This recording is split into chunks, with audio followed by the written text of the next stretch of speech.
الحمد لله نحمده ونستعينه ونستهديه ونستغفره ونؤمن به ونتوكل عليه ونعوذ بالله من شرور أنفسنا ومن سيئات أعمالنا من يهد الله فلا مضل له ومن يضلله فلا هادي له وأشهد أن لا إله إلا الله وحده لا شريك له وأشهد أن سيدنا وسندنا ونبينا وحبيبنا وشفيعنا ومولانا محمدا عبده ورسوله صلى الله تعالى عليه وعلى آله وأصحابه وبارك وسلم تسليما كثيرا أما بعد فأعوذ بالله من الشيطان الرجيم إن عدة الشهور عند الله 12 شهرا في كتاب الله يوم خلق السماوات والأرض منها 4 حرم وقال رسول الله صلى الله عليه وسلم اللهم بارك لنا في رجب وشعبان وبلغنا رمضان أو كما قال عليه الصلاة والسلام صدق الله العظيم وصدق رسوله النبي الكريم ونحن على ذلك لمن الشاهدين والشاكرين والحمد لله رب العالمين۔ اللہ تعالیٰ کے فضل و کرم اور ان کی توفیق و عنایت سے، بزرگان دین کی برکت سے ایک آیت اور حضور اکرم علیہ السلام کی ایک دعا پڑھنے کی سعادت اور توفیق حاصل ہوئی۔ اسی کے متعلق چند باتیں آپ کی خدمت میں عرض کرنے کا ارادہ ہے۔ اللہ تعالیٰ آسان فرمائے، قبول فرمائے۔ اس سے پہلے آپ یہ سمجھیے کہ انسان کے لیے سب سے بڑا درجہ، سب سے بڑا مقام، سب سے اعلیٰ درجہ وہ عبدیت کا ہوتا ہے۔ اس میں کوئی شبہ نہیں کہ نبوت بھی بڑا اعلیٰ مقام اور بہت بڑا اعلیٰ درجہ ہے، لیکن نبوت بھی عبدیت کے بعد ہے۔ چنانچہ جب اللہ جل شانہ حضور اکرم صلی اللہ علیہ وسلم کو آسمانوں کی سیر کے لیے لے گئے تو سورہ اسرائیل کے اندر اللہ جل شانہ نے فرمایا بسم اللہ الرحمن الرحیم سبحان الذی اسری بعبدہ لیلا من المسجد الحرام الی المسجد الاقصی، پاک ہے وہ ذات جو اپنے بندے کو رات میں لے چلی مسجد الحرام سے مسجد اقصی تک۔ اللہ جل شانہ نے یہاں پر حضور اکرم علیہ السلام کے لیے لفظ عبد استعمال کیا۔ یہاں آپ نے یعنی اللہ جل شانہ نے نبی کا نام، لفظ نبی، خاتم النبیین کا لفظ یا کوئی اور رسول کا لفظ نہیں استعمال فرمایا، عبد کا لفظ استعمال فرمایا۔ جہاں اس کی بہت سی حکمتیں علماء اکرام نے لکھی ہیں، وہاں ایک بات یہ بھی ہے کہ عبدیت انسان کے لیے بڑا اعلیٰ مرتبہ ہے، اور عبدیت کا مطلب یہ ہوتا ہے کہ انسان، عبد کا ایک معنی ہوتا ہے بندہ، جیسے کہ ہم نام رکھتے ہیں عبد الرحمن، عبداللہ، اس کا معنی کیا ہوتا ہے؟ اللہ کا بندہ۔ اور یہاں جب یہ بات آ گئی تو یہ بھی آپ سمجھ لیجئے کہ اللہ جل شانہ کے کچھ نام ایسے ہیں کہ تنہا وہ نام کسی انسان پر نہیں بولے جا سکتے. جیسے عبد الباری ہے. اب الباری جو اللہ تعالیٰ کا نام ہے یہ پیدا کرنے کے معنی میں آتا ہے، لیکن یہ ایک ایسی صفت ہے جو انسانوں میں نہیں پائی جاتی. تخلیق کا لفظ تو انسانوں کے لیے بھی بولا جاتا ہے کہ یہ فلاں چیز کا خالق ہے، یہ فلاں چیز کا موجد ہے، یہ اس کی تخلیق ہے. لیکن باری کے اندر جو صفت خلق اور پیدا کرنے کا جو مفہوم پایا جاتا ہے وہ کسی انسان کے لیے مناسب ہی نہیں ہے. تو لہذا کسی کا نام اگر عبد الباری ہو تو اس کو باری باری کرنا یہ اس نام کی توہین ہے، اور نام کی توہین کا مطلب یہ ہوتا ہے کہ ذات کی بھی توہین ہے. لیکن لوگ سمجھتے نہیں ہیں. صاحب کا لفظ استعمال کر لینے کو کافی سمجھتے ہیں، حالانکہ صاحب کے لفظ سے اس بے ادبی کی تلافی نہیں ہوتی، اس لیے پورا نام لینا چاہیے عبد الباری. یا جیسے عبد الرحمن ہے، یہ رحمان کا لفظ بھی کسی انسان پر نہیں بولا جا سکتا،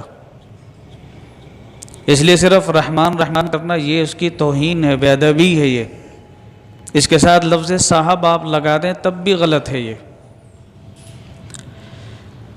تو عبد کا ایک معنی ہوتا ہے بندہ، اور عبد کا ایک معنی غلام بھی آتا ہے.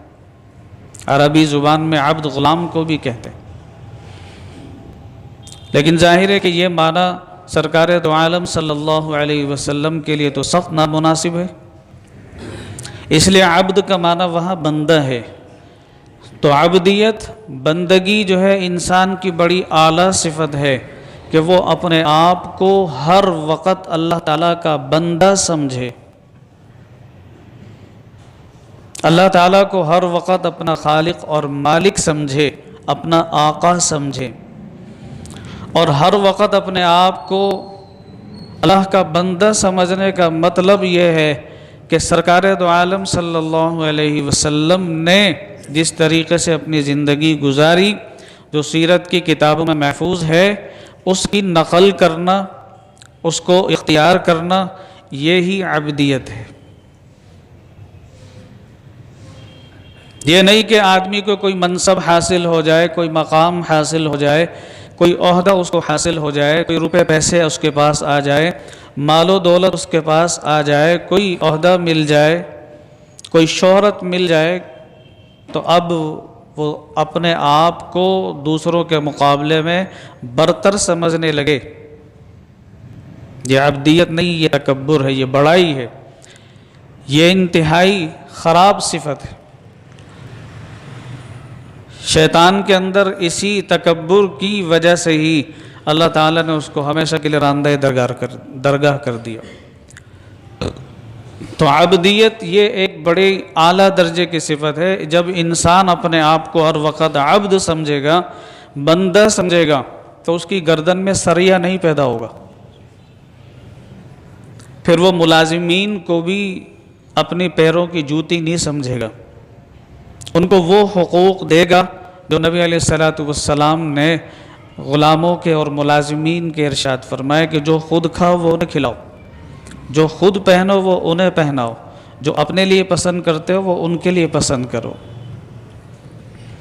لیکن جب یہ عبدیت ہمارے دماغوں سے نکل جاتی ہے، ذہنوں سے نکل جاتی ہے، پھر یہ تفریق ہو جاتی ہے معاشرے میں. یہ ہائی سوسائٹی کا ہے، یہ متوسط طبقے کا ہے، یہ لو سوسائٹی کا ہے، یہ فلاں سوسائٹی کا ہے، یہ اس کیٹیگری کا ہے، وہ اس کیٹیگری کا ہے. پھر یہ چیزیں تفریق وجود میں آ جاتی ہیں.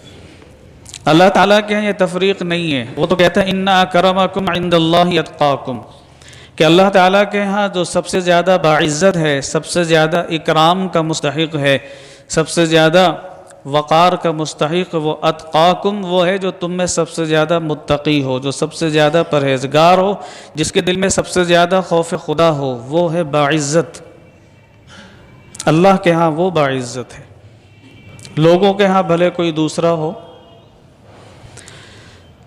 تو حضور اکرم علیہ السلام کی اندر اللہ نے یہ صفت رکھی عبدیت کی، اور آپ ہر وقت اس کا لحاظ رکھتے تھے.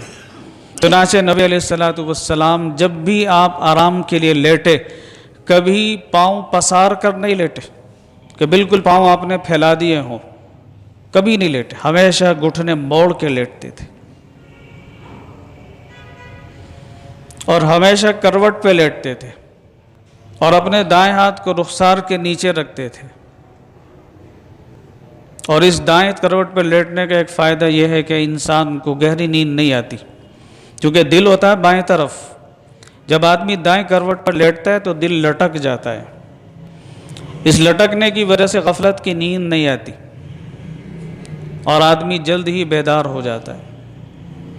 تو ہمیشہ آپ نے گھٹنے موڑ کر لیٹے، ہم تو جس طرح چاہیں لیٹ جاتے ہیں۔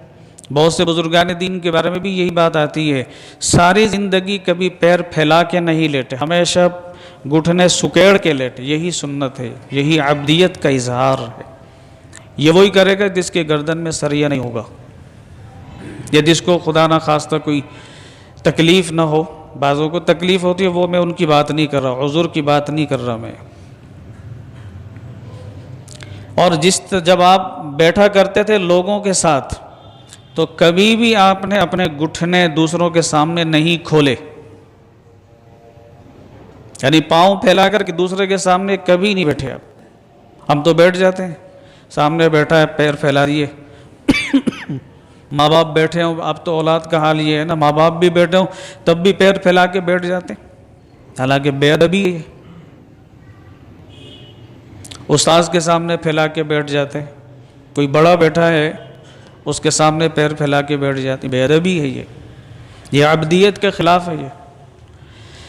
تو حضور اکرم علیہ السلام نے کبھی کسی کے سامنے گھٹنے نہیں کھولے، اور اگر برابر میں چند لوگ بیٹھے ہیں تو کبھی اپنے گھٹنے ان کے گھٹنوں سے آگے نہیں نکالے، آپ نے کبھی برابر بیٹھے تھے۔ اور مجلس میں کبھی ایسا نہیں ہوا کہ آپ پھلانگ کر آئے ہو اور صدر مجلس پر آ کر بیٹھے ہو، کبھی بھی ایسا نہیں کیا، جہاں جگہ ملتی تھی وہیں بیٹھ جاتے تھے۔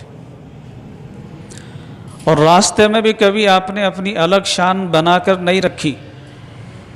صحابہ کرام کو حکم یہ تھا کہ میرے پیچھے نہیں چلو، کوئی دائیں چلتا تھا، کوئی بائیں چلتا تھا، کچھ آگے بھی چلتے تھے، اپنی کبھی بھی حیثیت الگ سے نمایاں کر کے آپ نے نہیں رکھی، باوجود اس کے کہ آپ کو یہ حق حاصل تھا۔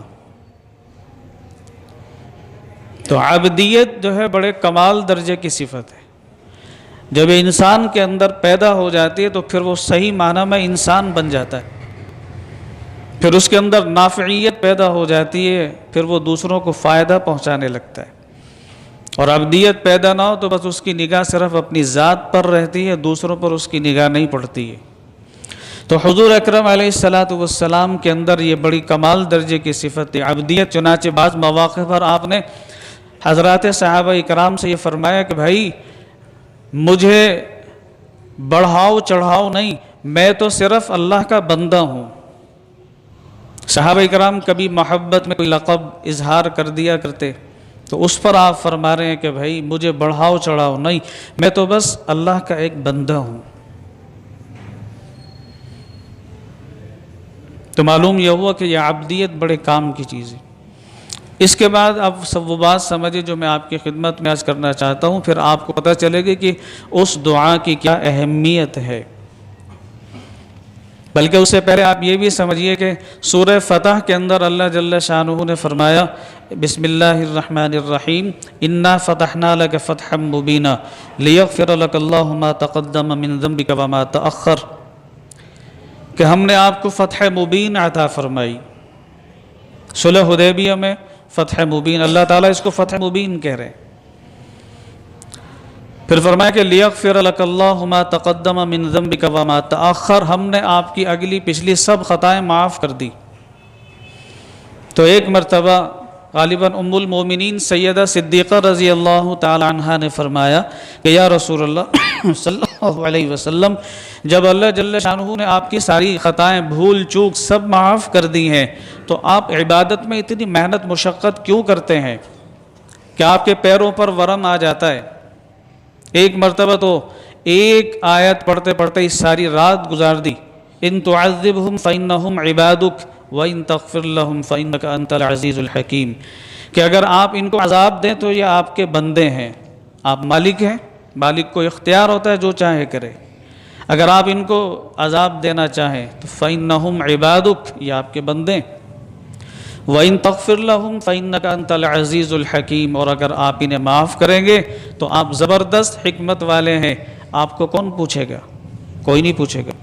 ساری رات اسی ایک آیت کو پڑھ پڑھ کے گزار دی۔ علماء نے لکھا ہے یہ نہیں کہ ایک ہی رکعت میں آپ یہ پڑھتے رہے، بلکہ ہر رکعت میں اسی آیت کی تلاوت کرتے رہے، إِن تُعَذِّبْهُمْ فَإِنَّهُمْ عِبَادُكَ وَإِن تَغْفِرْ لَهُمْ فَإِنَّكَ أَنْتَ الْعَزِيزُ الْحَكِيمُ۔ تو اگلی پچھلی سب خطائیں معاف ہیں۔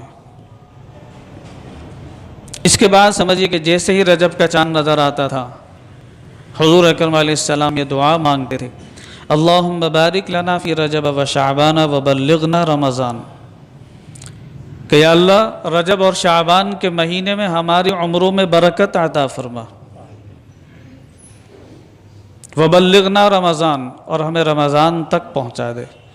یہ وہ ذات کہہ رہی ہے جو عبد ہے، اللہ تعالیٰ کے بندے ہیں، رسول ہیں، خاتم النبیین ہیں، امام الانبیاء ہیں، امام الانبیاء ہیں، اولین و آخرین کے امام ہے۔ اس کائنات کو اللہ نے بنایا ہی آپ کی وجہ سے تھا۔ میرے اور آپ کے وجود انہی کی رہین منت ہیں، بلکہ ایک بزرگوں کا کشف ہے، وہ کہتے ہیں کہ اب بھی حضور اکرم علیہ السلام کے قلب مبارک سے بے شمار نور کی تاریں نکلی ہوئی ہیں جو آپ کے اور میرے دل سے جڑی ہوئی ہیں۔ اس نور کے تار کی وجہ سے میرا اور آپ کا ایمان قائم ہے۔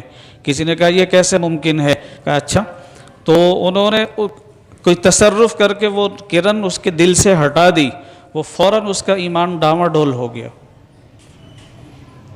تو اب بھی حضور اکرم علیہ السلام کے ہم فیض اور ان کے احسانات سے سر سے لے کے پیر تک ڈوبے ہوئے ہیں۔ تو باوجود اس کے کہ اللہ تعالیٰ کے بندے ہیں، مقبول ہیں، نبی ہیں، سبھی کچھ ہیں اور بخشے بخشائے ہیں، لیکن پھر بھی رجب کے داخل ہوتے ہی دعا مانگتے ہیں، اللہم بارک لنا فی رجب و شعبان وبلغنا رمضان، کہ اس رجب اور شعبان کے مہینے میں ہماری عمروں میں برکت عطا فرمائیے۔ وہ کہتے ہیں خوبی قسمت دیکھیے ٹوٹی کہاں کمند، دو چار ہاتھ جب کہ لب بام رہ گیا۔ اگر رجب میں آ کر فوت ہو گیا تو لب بام ہی تو فوت ہو گیا نا۔ رمضان المبارک کو آپ جانتے ہیں، آپ سنتے رہتے ہیں ہر سال ہی کہ رمضان المبارک یہ ایک مہینہ اللہ نے اپنے لیے بنایا، 11 مہینے آپ کے لیے، میرے لیے ہیں، وہ ایک مہینہ اللہ نے اپنے لیے رکھا ہے، بے شمار اس میں انعامات ہیں، فضائل ہیں۔ تو حضور اکرم علیہ السلام کی طلب ہے، تڑپ ہے، تمنا ہے، خواہش ہے، دعا ہے کہ رجب ہی سے اس کا اشتیاق۔ اب سوال یہ پیدا ہوتا ہے کہ جب اللہ کے نبی بخشے بخشائے ہیں، اگلی پچھلی سب خطائیں بھول چوک اللہ نے معاف کر دی ہیں، معصوم ہیں، گناہوں سے پاک ہیں، پھر بھی وہ یہ دعا کیوں مانگ رہے ہیں؟ اس کی دو وجہ ہیں۔ ایک وجہ تو وہی جو ابھی میں نے آپ کی خدمت میں عرض کی کہ عبدیت کے اظہار کا یہی تقاضا ہے۔ چنانچہ آپ نے ام المومنین سیدہ صدیقہ کو جواب دیا کہ ٹھیک ہے، اللہ تعالیٰ نے یہ انعامات مجھ پر کیے ہیں، افلا اکون عبدا شکورا، کیا میں شکر گزار بندہ نہ بنوں؟ جس رب نے مجھ پر اتنے بڑے بڑے انعامات اور احسانات کیے ہیں، اس کے احسان کا تقاضا یہ ہے کہ میں شکر گزار بندہ بنوں، تو میں اس کی شکر گزاری میں عبادت کرتا ہوں۔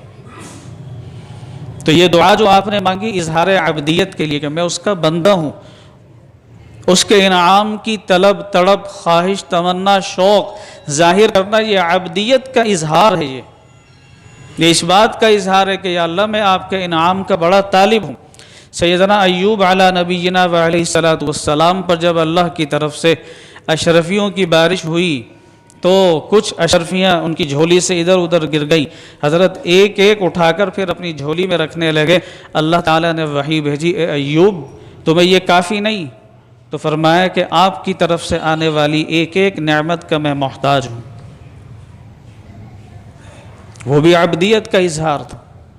اور ہم ایسے بے پرواہ لوگ ہیں، ایسے غافل لوگ ہیں، رجب بھی آ جائے، شعبان بھی آ جائے، رمضان کا چاند بھی نظر آ جائے، کوئی ہمارے اندر شوق نہیں ہوتا، کوئی طلب نہیں، کوئی تڑپ نہیں، کوئی تمنا نہیں۔ یہ ناقدری کی بات ہے، یہ ناشکری کی بات ہے، یہ عبدیت کے خلاف ہے۔ یہ نبی علیہ الصلوۃ والسلام کی سنت کے خلاف ہے۔ تو ایک ہے اظہار عبدیت، کہ عبدیت کو ظاہر کرنے کے لیے دعا مانگ کہ یا اللہ میں آپ کی اس عظیم ترین نعمت سے مستغنی نہیں ہو سکتا، میں ابھی سے آپ سے یہ درخواست کرتا ہوں، یہ دعا کرتا ہوں کہ آپ میری عمر کو دراز کیجیے، رمضان تو مل جائے مجھے۔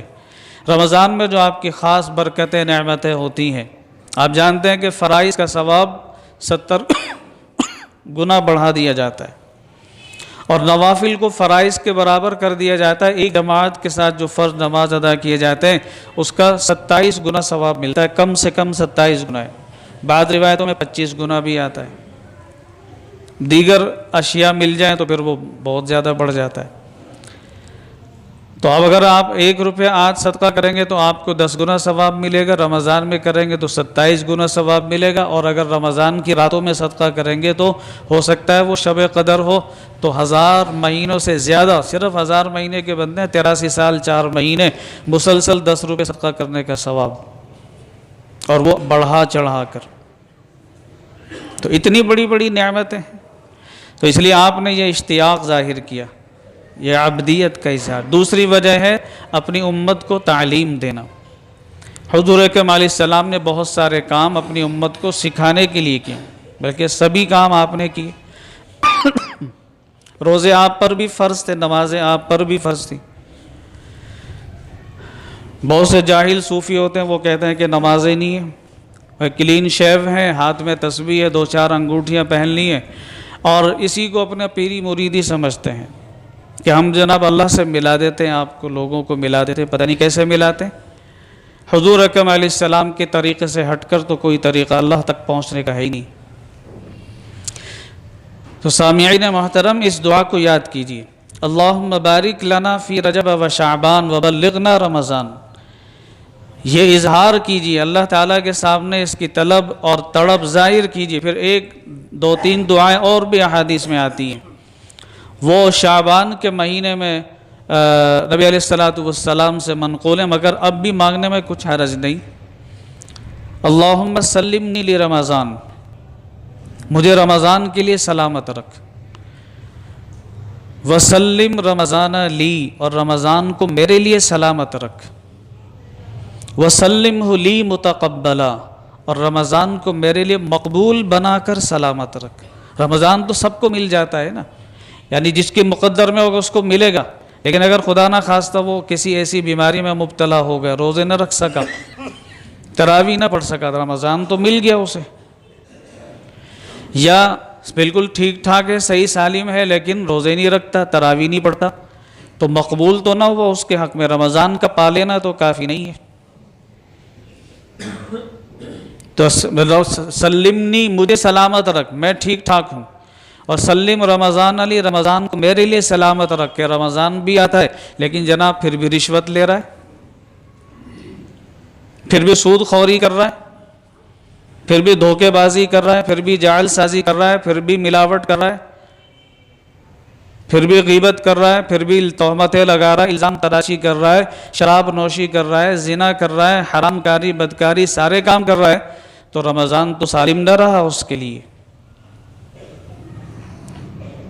وَسَلِّمْهُ لِي مُتَقَبَّلًا، اور اس کو میرے لیے مقبول بنا کر سالم رکھ، کہ میں جو عبادت کروں وہ آپ قبول بھی کر لیں۔ اگر عبادت کرے قبول نہ ہو، فائدہ کیا؟ تو کس قدر عمدہ، جامع اور پیاری دعائیں نبی علیہ السلام نے ارشاد فرمائی۔ اور جو کوشش کرتا ہے نا اس کو صلہ ملتا ہے۔ آپ اللہ تعالیٰ کے سامنے عاجزی ظاہر کریں گے، دعا کریں گے، مانگیں گے، تو اللہ تعالیٰ یہ برکات جو رمضان کی ہیں، جو اس دعا کی ہیں، جو ان 3 دعاؤں کی جو بعد میں نے ابھی آپ کو پڑھ کے سنائی، یہ سب برکات آپ کو حاصل ہوں گی۔ لیکن اس کے لیے ضروری ہے کہ آپ ابھی سے منصوبہ بندی کیجیے کہ آپ کو رمضان کیسے گزارنا ہے، رمضان میں کتنا وقت آپ اپنے لیے فارغ کر سکتے ہیں، یا یوں کہہ لیجیے آپ اپنی قبر کے لیے کتنا وقت نکال سکتے ہیں۔ اس کے لیے مینجمنٹ ابھی سے کرنی ہوگی۔